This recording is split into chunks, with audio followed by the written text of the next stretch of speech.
A little target practice. Well, I take it for granted that you're all here because you want to be detectives, and that your time is short, so we will make it as brief as possible.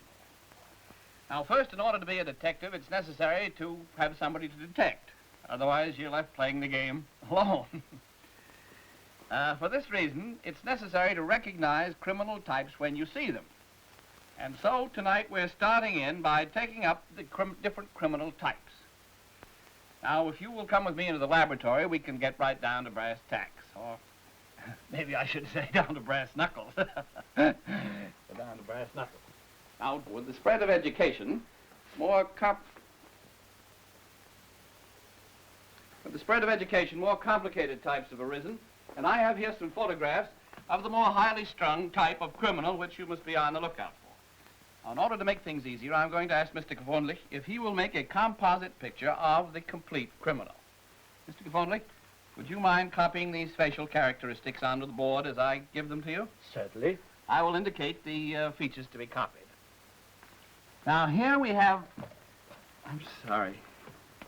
Here we have Dr. William Gravedigger, who was known as Dr. Death because he used to stand and shoot at his patients as they came in the doorway for consultation.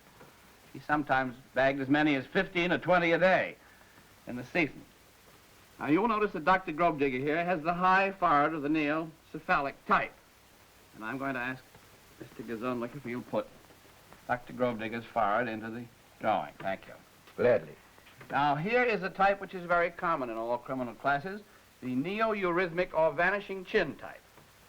This man set fire to his own house while he himself was in it, just for the pleasure of watching it burn, which is certainly arson for arson's sake.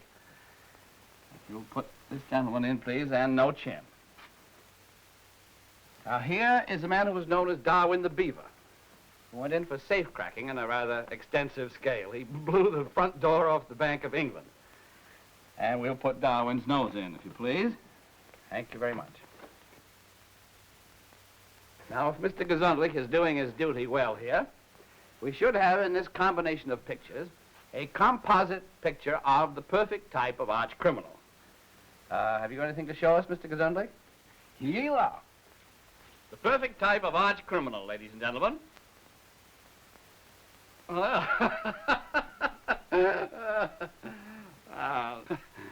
we've just seen how certain types of bone formation and skull formation indicate certain criminal tendencies. Of course, with certain allowances for a coincidence like that. But I think we may safely say that when you encounter the neocephalic type of forehead, you may look for criminal tendencies. When you encounter the subeurythmic type of chin, you may look for criminal tendencies of the... No, I was right in the first place. When you encounter the neocephalic forehead, the neocephalic forehead is more or less the same as the subeurythmic chin, except, of course, it's a forehead, not a chin. At any rate, they both indicate something, I'm sure. Oh, here, the neo-eurythmic or forehead type of chin, forehead type of chin, I must be crazy. Will know you're dealing with a criminal of some sort. Now, the next thing to do is to find the criminal. And you'd think with all the criminals there are around that would be a rather easy thing to do. But you can't... It's probably for me. Hello? Yes? Yes? We're in luck. Some criminals. Now, let me get this straight now. They've been threatened, or you've been threatened. And they're coming to get you at midnight. Uh-huh. Well, don't worry. Now, don't worry. I'll be right over. Just you sit tight. I said sit tight. Never mind. I'll tell you when I get there. See you right away. Hey, just a minute. Where do you live? 14 Grammary Drive. Okay. Think of everything. Well, it looks as if we get some action now in just a few minutes. Come on, wait. But they said they were coming for me at 12 sharp. That gives us just 9 minutes to spare. Now, you run along and come back at 12:15 with 2 policemen.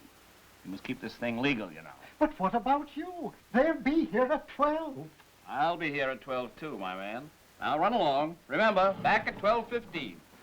Oh, dear. This is terrible. I'm so nervous. Lights out, please.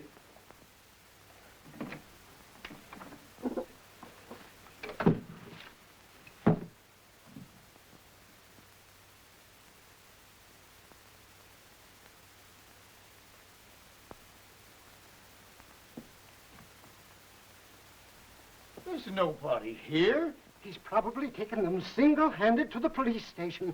Come on, let's follow him.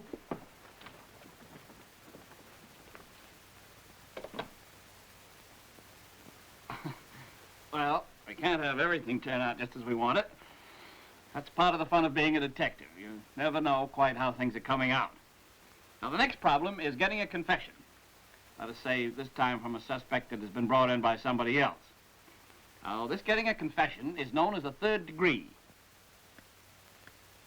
Tick, tock, tick, tock, tick, tock, tick, tock, tick, tock, tick, tock, tick, tock, tick, tock, tick, tock, tick, tock, tick, tock, tick, tock.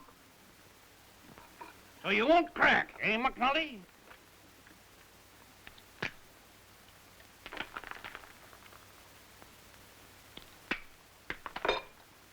You better talk. We got the goods on you. Gee, Cap, I can't think of a thing to say. Oh, you can't, eh? Well, maybe we can refresh your memory. Where were you on the night of Friday the 13th? Friday was the 14th, wasn't it? Yeah, sure. Well, where were you on the night of Friday the 14th? You still ain't got that quite right, Cap. You're supposed to say, where were you on the night of Friday the 14th between the hours of 8 and 12? Well, I was at home, I guess. Go to hell with me, McNulty. You're dealing with the law now. Where were you? I was at Pointine Bacchanal Boylesque. Oh, you were at a burlesque show, eh? All that time? Yeah, I seen it twice. Aha, McNulty. I got you now. Just tell me what was in that show.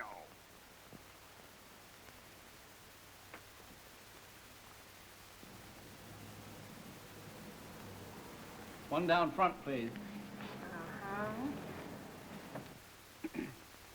We will skip over the actual trial and conviction of the criminal, as those are matters which come under the jurisdiction of the district attorney's office. It is, however, a matter of pride to the real detective to be in at the final incarceration of his prisoner, and to have a personal hand in putting him in jail, a very proud moment for everyone concerned. No hard feelings, buddy. You just got the bad breaks, that's all. Won't be so bad in there, you know. I'll bet you even like it. Well, in you go.